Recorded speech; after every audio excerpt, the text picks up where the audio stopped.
So let us just come together, remembering that flame, a flame that burns still and steady. Whatever life brings, striving ever to keep that perfect sense of balance, so difficult in today's world. But when we remember, the power is there, the strength, the stillness, and the surety that all is proceeding in perfect order.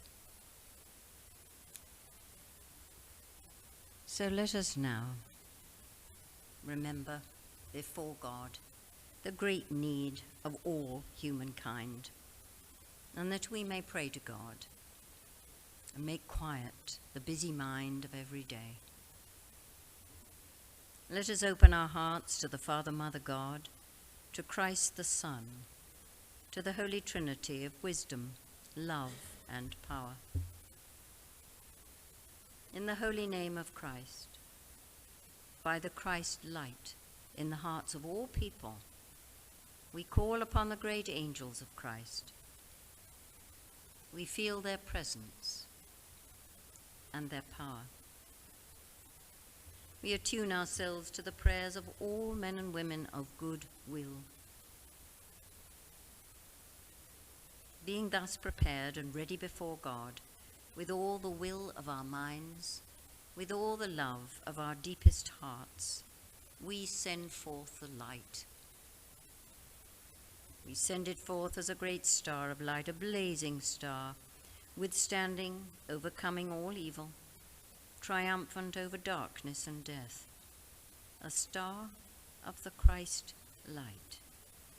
By all the power of Christ within our hearts, we send forth the light.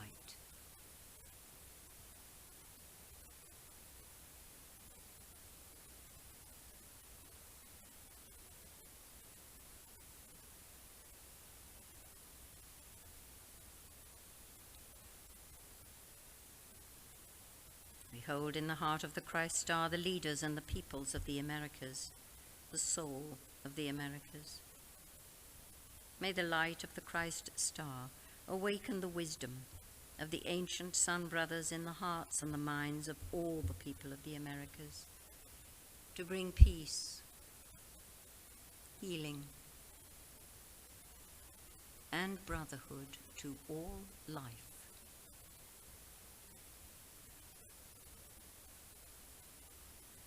This beautiful quality of brotherhood. Let us see this light flowing over the whole world, especially nations in conflict, individuals in conflict, that the steady, healing, loving light may soothe the hearts and the minds of all people worldwide.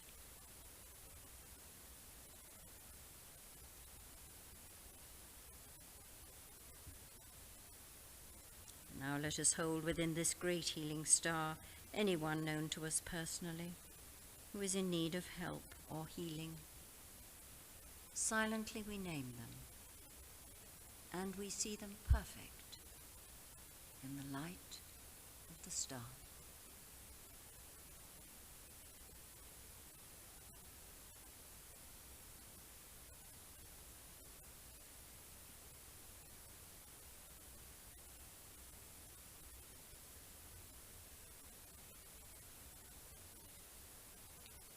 We thank you, Lord, for your presence and the blessing of your healing grace upon these, your family. Amen. Amen. Amen. And now for our healing circle. Let us open our hearts to the Christ's power, wisdom, and love, as together we call upon the angels of healing to draw close. We come into the soft radiance of this love as we focus and hold the healing light of the Christ star.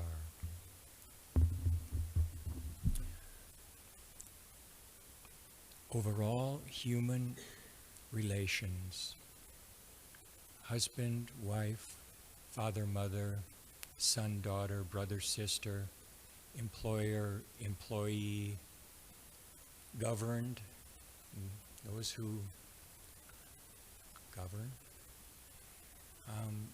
all past relations that didn't work out so well, and every person that we encounter, it's a relationship. We congregants here today, let us hold all in the healing light of the Christ love.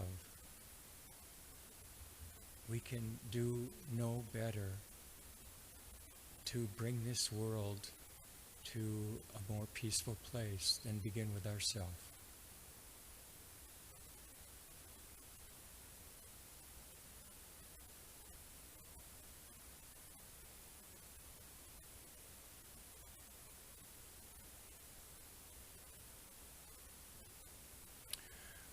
With hearts full of love and gratitude, we give our grateful thanks. Amen.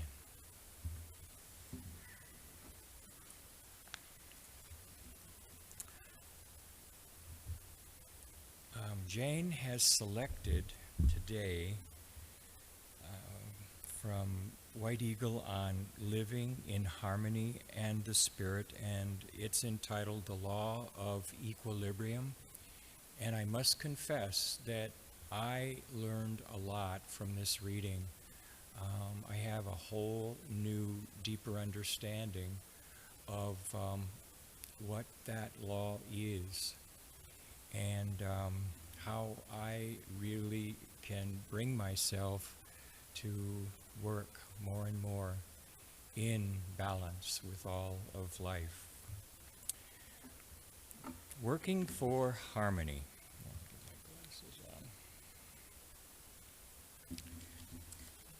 The law of equilibrium is the law of perfect balance and supreme justice in human life.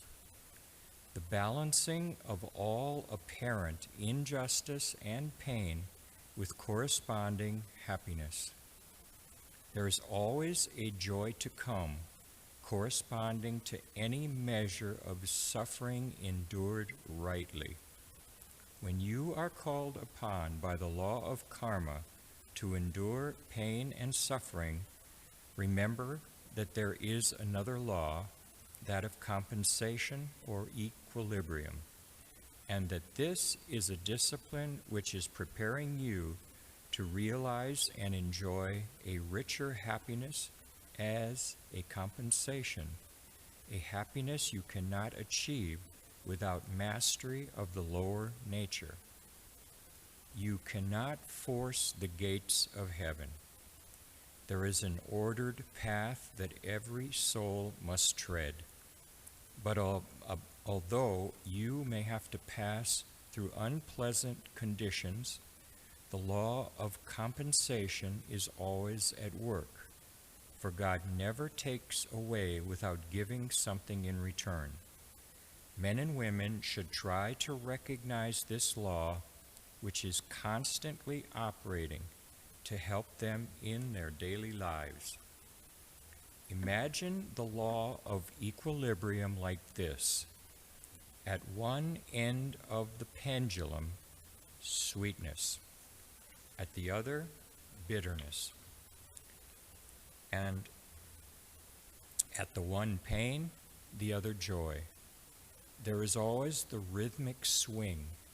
And once men and women realize this, they can meet their fate with a placid spirit, never regretting and always ready to learn from experience. In the beginning, the child is as a babe, innocent of divine law without experience.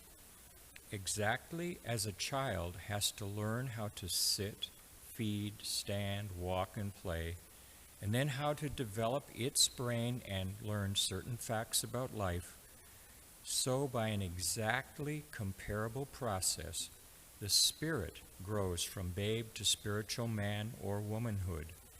This young child in the beginning albeit innocent, has within itself the dual aspects called good and evil. It is expressing both what is called evil and what is called good, and is creating a balance sheet in the heavens. All souls accumulate both debts and credits. The purpose of life is to learn balance, equilibrium. And as we have already stated, the outworking of God's law gives humankind experience, enabling it to enjoy all the gifts of the God nature. Think about this and then realize how much better it is to follow the path of self-discipline and strive towards God. Do not allow the forces of self-destruction to keep on crushing down your better self. The son-daughter of God within is building, creating good. And then Cain comes and wipes it out and puts an item on the liability side of the balance sheet. An initiate is one who has attained perfect balance and has harmonized the two extremes, these two opposites in life. That is why the six-pointed star, composed of two perfectly balanced triangles, is indicative of the perfect being, the soul who has found the light and attained to a high degree of equilibrium. Until the spirit within understands the law of God and puts this law into operation, the whole being is unbalanced. The individual lacks ease and peace of mind. He or she is in the thraldom of emotional and mental conflict and has not attained a degree of self-discipline. How do you think the adepts, the initiates, retained physical body long after the recognized human lifespan? How do they retain their youthful appearance? How can they wield that power which demonstrates their complete control over the physical atom? Only because through a long span of many incarnations and by practicing the divine laws of life, they have achieved mastery. They are able to manipulate and control matter on all planes. When a soul understands spiritual science, which is wholly superior to physical science, then it is able to perform what to the ignorant is a miracle. You will wonder what all this has to do with you personally, and may say, but we are very far from being adepts, very far from understanding the divine law which controls matter. Yes, but the reason we say these things is to open your minds to your infinite possibilities and the infinite power within you. The God in you will only be developed and brought through to full capacity by your own effort. This law of equilibrium applies on all planes of life, from the lowest to the highest. It governs all creation and every aspect of human nature. Until you can retain balance in your own life, you will tend to go from one extreme to another. Eventually, through learning slowly and painfully on the earth plane, you will attain perfect control. Jesus demonstrated this truth on a number of occasions. Perhaps the most notable, as we have said earlier, was when he commanded the waves to be still. All the emotions of your own troubled self will likewise become quieted when the Master takes possession of your heart. Some of you grieve because you have lost the physical presence of a dearly loved relative or friend, and you feel little cause for thankfulness to God. To you particularly, we would say, in the words of your poet, God moves in a mysterious way his wonders to perform. That's by the 18th century English poet William Cowper. Also, God never takes away without giving. If you have lost the companionship of someone dear to you, remember that God has planted within you the seed of the tree of life. The tree is within and is the greatest gift that God has planted in his/her eternal garden of life. What is this tree of life? The tree of life planted within you is the power, the spiritual essence by which you as an individual soul can become awakened to the heavenly worlds, the vast etheric kingdom all around you. As this tree of life develops within you, you are no longer separated from those you love who have left the physical body. You are only ever separated from them through ignorance and lack of the development of those powers, of the fruits of the tree of life. Many of the ills that still exist on your earth will be mitigated when there is true partnership and mutual respect between male and female. There must be equality, spiritual and mental equality. We see everywhere signs of the coming of the light in greater degree to humanity. We see this in the stimulation of the mother aspect, or the feminine aspect of life. Women have the vision and are beginning to take their proper place in order to bring about a more perfect balance in the world. For there comes a time when the soul has to learn and understand the law of equilibrium. Until man and women live in perfect partnership, each playing their parts in the evolution of the race, there cannot be real progress. With the arising of the feminine aspect and the balancing of life, there will be great progress on your earth. When the law of brotherhood and love is broken, always there must come the swing of the pendulum. When you see oppression, it is only temporary. The pendulum must swing back again and strike the oppressor. This is the law. At times you witness very clearly the swing, the rebound of the pendulum. But the forces of destruction or evil have their part to play in the spiritual evolution of humankind. They keep the balance, as it were. It is when the scales are overweighted on one side or the other that there is trouble. No individual can hurt his brother or sister and escape that very hurt which he or she has inflicted. For as a man, a woman, a nation, a race inflicts suffering, in exactly the same measure that suffering returns. This law of balance, equilibrium, is an exact and perfect cosmic law.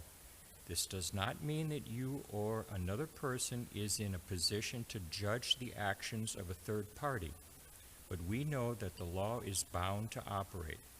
All that is required of you is to trust and a loving attitude. Therefore, your particular work in life, as well as ours, is to go about shedding love, comforting those who mourn and are sorrowful, giving encouragement and inspiration. Above all, practice the law of love in all things.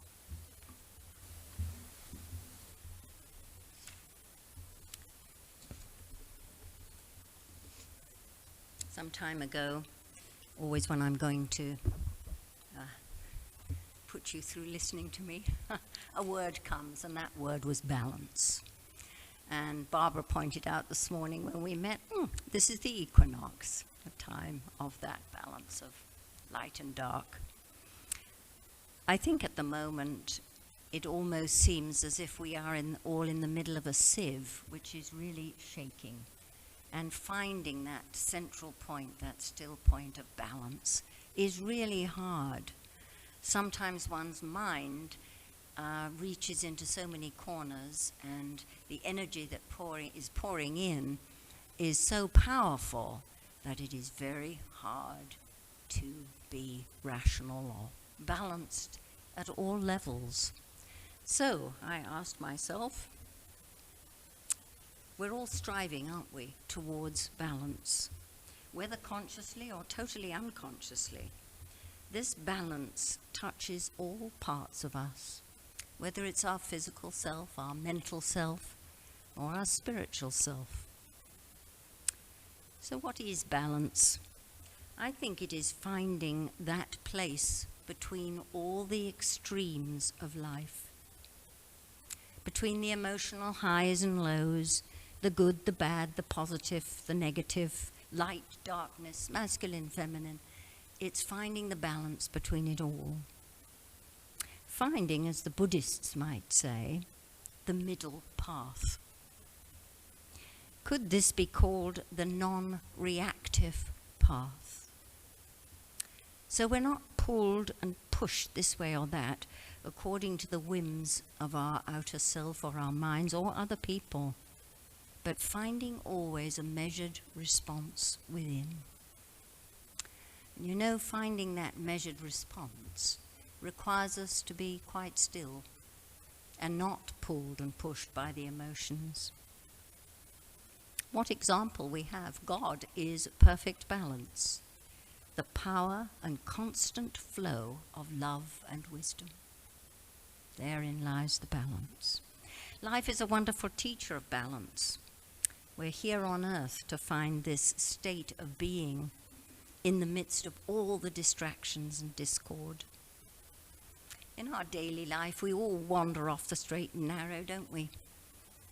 But there's always something there to nudge us back. And if we wander really far, that nudge can be very firm and not always so pleasant. These nudges or reminders are what I call soul prompts for us to return to the path, a way to find our way back to balance. I remember in elementary school, one of the things we had to do was to march around the gym with a book on our head. Now that was really hard, especially for a bunch of young girls, and always there was the crash on the gym floor as the book fell. But in much later life we realized that if we all would manage to walk life balancing that book on our head, what does it take to balance? Stillness, poise, a certain amount of care where we're stepping, and thinking about our response. So I think actually that exercise was also to give us good posture, which didn't always work, but there we go. Anyway, it required us to stand tall, poised, and whatever step we took, it was one of deliberation. It wasn't one that we were pushed in or someone pushed our buttons. It was a steady movement forward in life. And I've often thought about that. Perhaps it's an exercise we should all do. What a perfect illustration, isn't it, of our walking through life with some sense of acquiring a better sense of balance.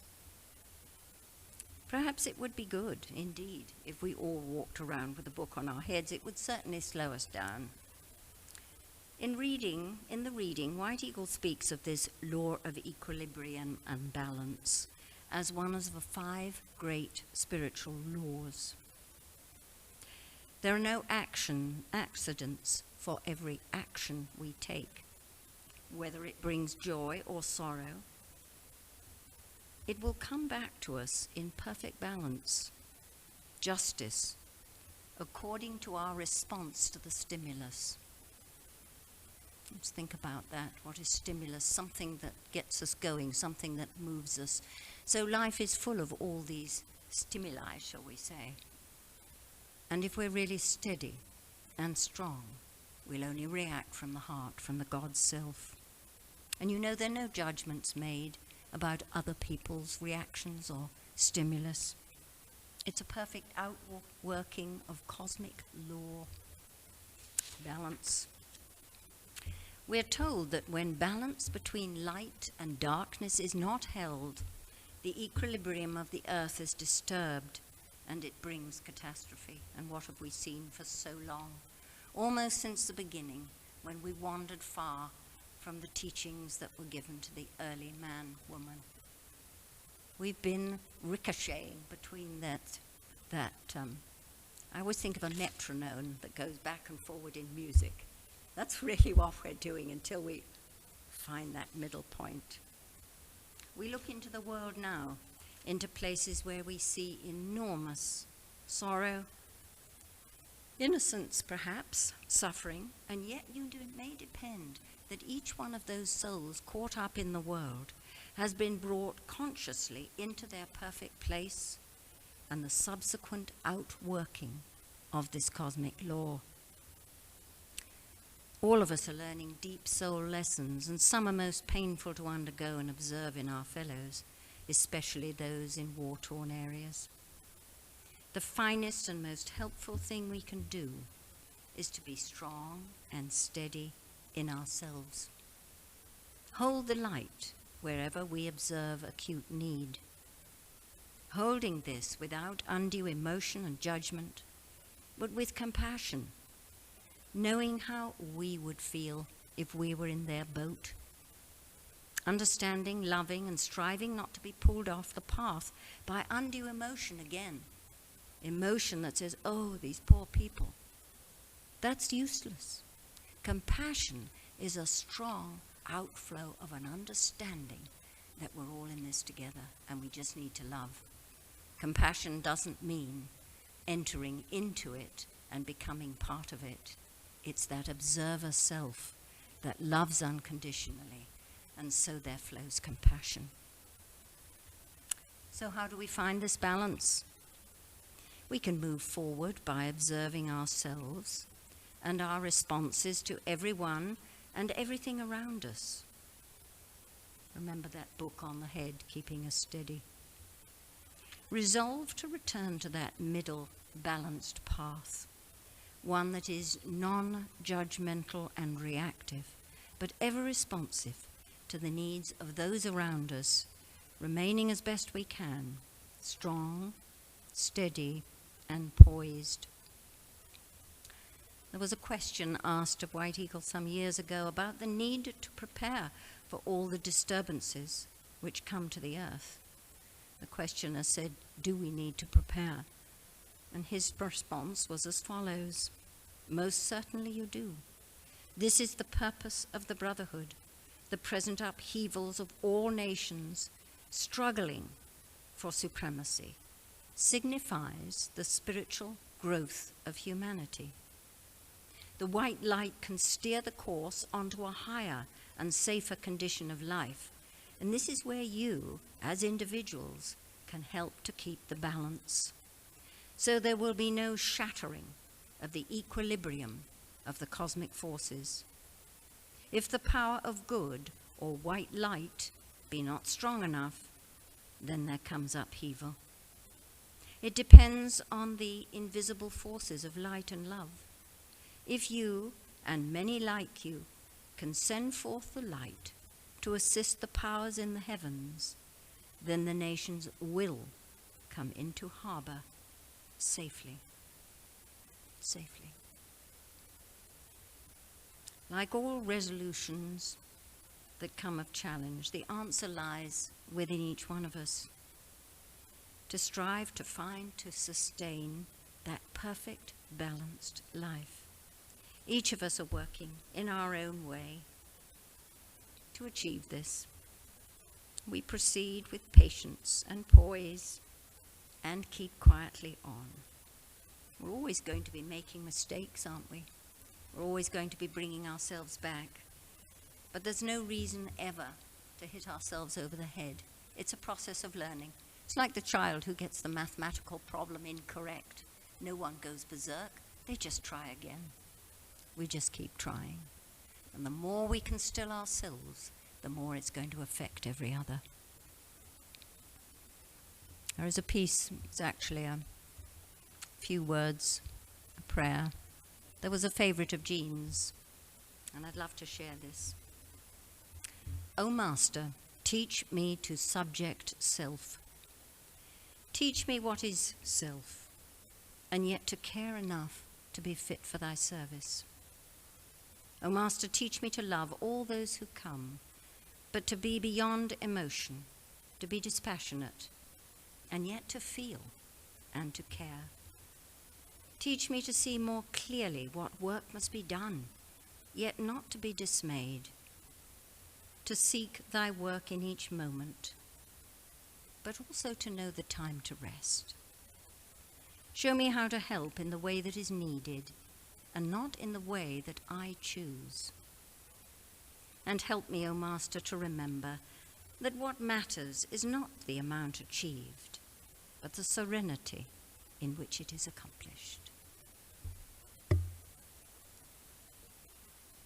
And so, let us just focus on that beautiful sense of serenity, of poise.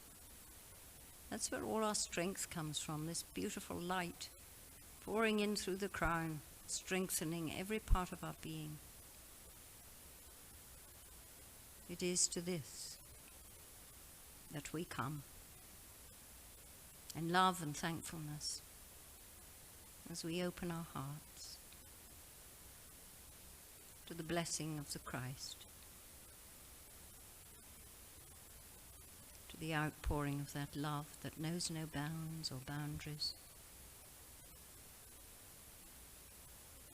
to draw it into every particle of our being.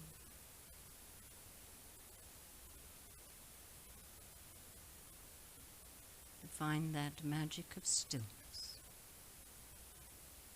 in which all things may be accomplished.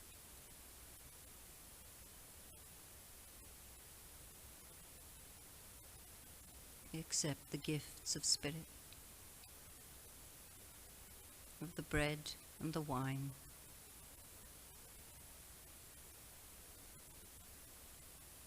wine of spirit.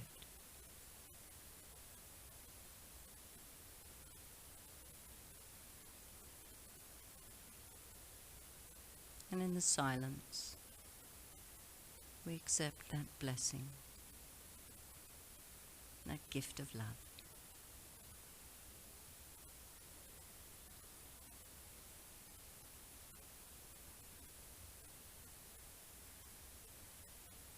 And there is peace.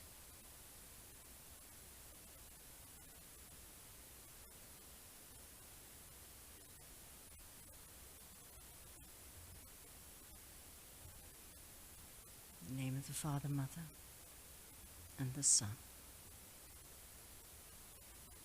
Amen. Amen. Amen.